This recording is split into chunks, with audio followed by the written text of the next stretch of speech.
Jane Bartlett, and I've been coming to Christ Our Anchor since September of 2016. My name's Mike Brown. I've been a member here since mid-2017. I think giving helps me grow because it makes me be aware of all the needs of others and how much I have compared to most of the people and what I can do to make their lives better. And I think it makes me a better person. I get more out of it maybe than they do, I feel sometimes. There's lots of ways to give, and I think when we do tithe regularly, that does have a direct impact on our spiritual growth and our relationship and closeness to God. But there are lots of other ways to give, and I know one thing that Carolyn and I try to do outside of tithing is we feel strongly about things like generosity and hospitality, and we really enjoy trying to, God has blessed us, and we want to help to bless others, and that are, by being hospitable and generous as we can. My father was a prisoner of war in World War II in Germany, and he prayed to God, and he said, if I can get home safely, I'll tithe for the rest of my life. And so that's how I was brought up. In the same way that giving is a calling, and maybe you could say it's a mandate almost, community is an essential for our spiritual growth. It's really hard, I think, to be a Christian in isolation. You need people around you. You need people to encourage you.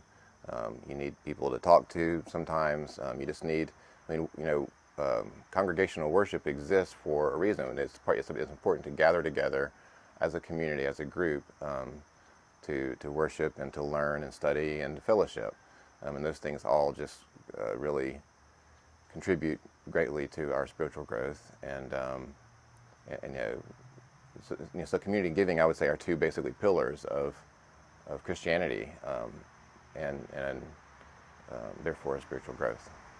By being in a church community like this, it does help you find ways to give to people that you wouldn't think about, or it gets you involved in just different discussions that you wouldn't normally get involved in. You can't do things physically, especially when you're older and you're supposed to really stay away from,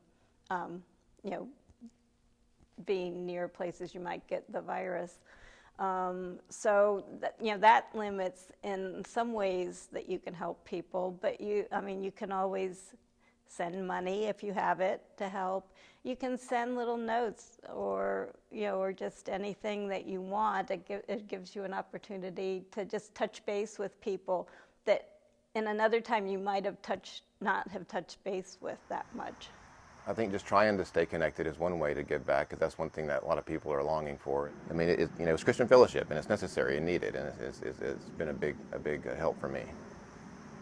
It just gives me a really good feeling to give, and it does make me grow spiritually, I think. It's just, I have so many blessings in my life, and I always think, how would I feel if this happened to me and no one helped me? I really feel driven to do it, like something causes me to think, I should send this to this person, or I should do this for this person. And I don't know why I feel that way. I just do, and then I just feel 10 times better when I can make that kind of connection. There's a recognition that what you have is not yours, but it's been given to us, or even on loan to us by God, and it's His anyway, and we shouldn't hold on to it. And I think it teaches us a lot of lessons. It teaches us about not holding on to anything really too tightly, and helps us to learn things like generosity.